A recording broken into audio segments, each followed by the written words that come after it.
안녕하세요 여러분. 오늘은 조금 도발적이면서도 깊이 있는 주제를 준비했습니다. 바로 파이코인은 산타의 계획일까요? 라는 의문입니다. 여기서 산타는 실제로 빨간 옷을 입은 동화 속 인물이 아니라 글로벌 금융시장을 좌지우지한다고 알려진 유대인 금융 세력을 은유적으로 표현한 것이죠. 많은 분들이 파이코인을 단순히 새로운 암호화폐 프로젝트로만 생각할 수 있습니다. 하지만 우리는 오늘 이 주제를 다루면서 그 이면에 숨겨진 금융, 경제, 정치적 흐름까지도 살펴볼 것입니다. 먼저 유대인 금융 세력이란 용어가 조금은 민감하게 들릴 수 있지만 역사적으로 이들이 글로벌 금융 구조에 큰 영향력을 발휘해온 것은 사실입니다.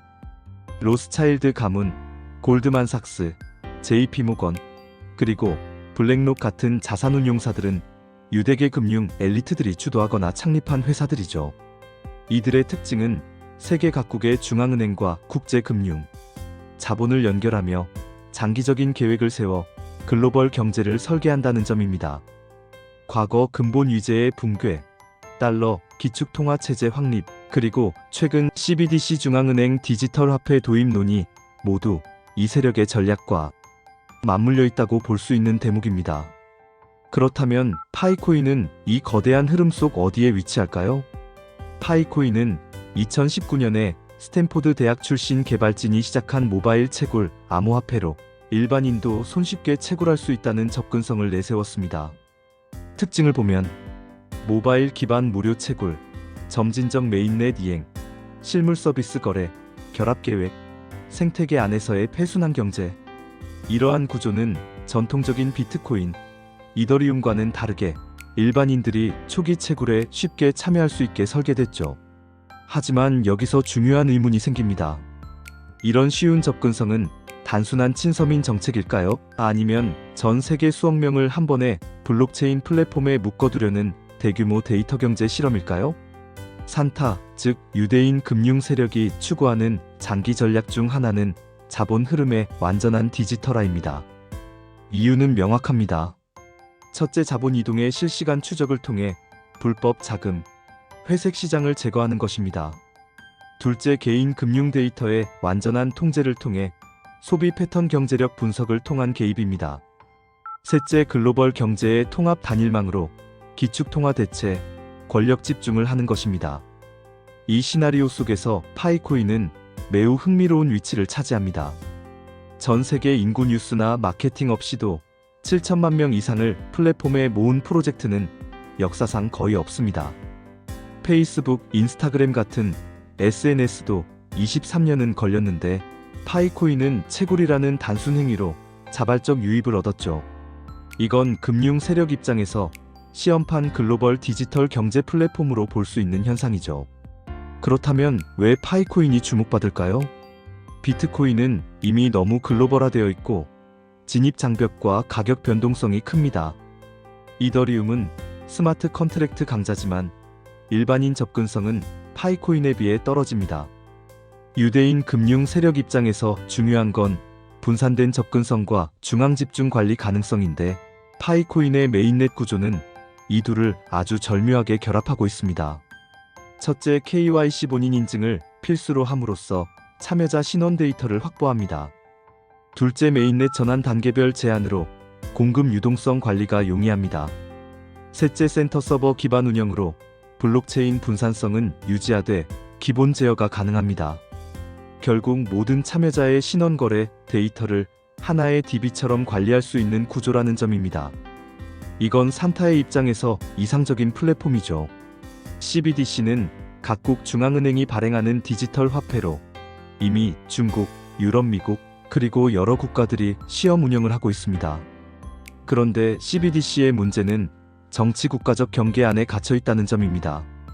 파이코인의 경우는 국경을 초월하여 전 세계 커뮤니티가 이미 구축되어 있으며 CBDC와 달리 특정 정부의 통제보다는 플랫폼 설계자와 그 뒤에 있는 자본 세력의 통제하에 더 유연하게 운영될 수 있다는 장점이 있습니다.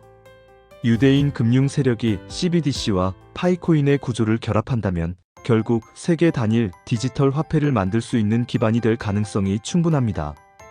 이는 금융 시스템을 재구성하고 달러와 같은 기존 기축 통화를 점진적으로 대체할 수 있는 흐름이죠. 산타의 입장에서 파이코인은 단순한 알트코인이 아니라 사회 실험과 경제 통합의 전초기지입니다. 초기 채굴 참여자들은 이미 신원 인증을 마쳤고 이들의 지역, 연령, 경제활동, 디지털 습관 데이터가 플랫폼에 집약되어 있습니다. 매일 채굴 버튼을 누르는 습관은 금융활동을 플랫폼 중심으로 재편하는 데 핵심이 됩니다. 또한 파이코인 상점, 서비스 거래, 가격 변동성 실험은 미래의 단일 통화를 만들어도 시스템 안정성을 보장할 수 있는 테스트베드 역할을 하죠. 여기서 현실적인 5단계 시나리오를 알려드리면 1단계는 유입 확대 단계로 파이코인 채굴 인구가 1억 명을 돌파하면서 전 세계 주요 언어권과 국가의 기저 참여층이 형성됩니다. 2단계는 경제 생태계 확장 단계로 파이 마켓플레이스와 글로벌 거래소 상장을 동시에 강화하여 파이코인으로 결제 가능한 영역을 전자상거래, 서비스 금융 상품까지 확대합니다. 3단계는 금융 연계 단계로 일부 글로벌 은행과 결제 게이트웨이가 파이코인을 지원하면서 법정화폐와 디지털 화폐 사이에 파이코인이 허브 역할을 수행합니다. 4단계는 CBDC와 결합 단계로 특정 국가들이 CBDC와 파이코인을 호환시키고 파이코인이 국제결제 표준으로 자리 잡습니다. 5단계는 단일망 완성 단계로 글로벌 금융 세력이 통제하는 파이코인 기반 네트워크가 전 세계 금융 흐름의 중심이 됩니다. 이 시나리오는 아주 거대한 그림입니다만 현재 파이코인의 구조와 성장 방식은 이 그림과 상당히 유사하게 움직이고 있는 것이죠. 물론 모든 것을 산타의 계획으로 보는 건 위험할 수 있습니다. 파이코인의 개발팀은 공개적으로 커뮤니티 중심의 분산 경제를 목표로 한다고 밝히고 있으며 수많은 독립 참여자들이 플랫폼 안에서 자율적으로 경제 활동을 만들어가고 있습니다. 하지만 역사적으로 모든 대규모 금융경제 플랫폼은 어느 순간 중앙화된 통제권을 가지게 되었고 그 통제권은 대체로 강력한 자본 세력에 넘어갔습니다. 파이코인도 이런 흐름에서 예외가 되긴 어려울 가능성이 높습니다. 결론적으로 파이코인은 단순히 새로운 암호화폐가 아니라 글로벌 디지털 경제에서 실험적이면서도 잠재적으로 매우 중요한 플랫폼입니다. 유대인 금융 세력이 장기 전략 속에서 이런 플랫폼을 활용하려 한다면 파이코인은 충분히 그 계획의 핵심 퍼즐이 될 수 있습니다. 결국 파이코인은 산타의 계획일까요? 라는 질문에 대한 답은 현재까지의 구조와 확산 속도를 보면 그 가능성이 높다라고 결론 내릴 수 있는 것이죠. 다만 우리는 이 가능성을 경계하면서도 동시에 플랫폼이 주는 새로운 기회를 어떻게 활용할지에 대한 전략적 사고를 가져야 한다는 점입니다. 이것이 바로 오늘 우리가 이야기한 핵심입니다. 이상으로 영상을 마치겠습니다. 저는 다음에도 흥미있고 유익한 주제로 다시 찾아뵙겠습니다. 시청해주셔서 감사합니다.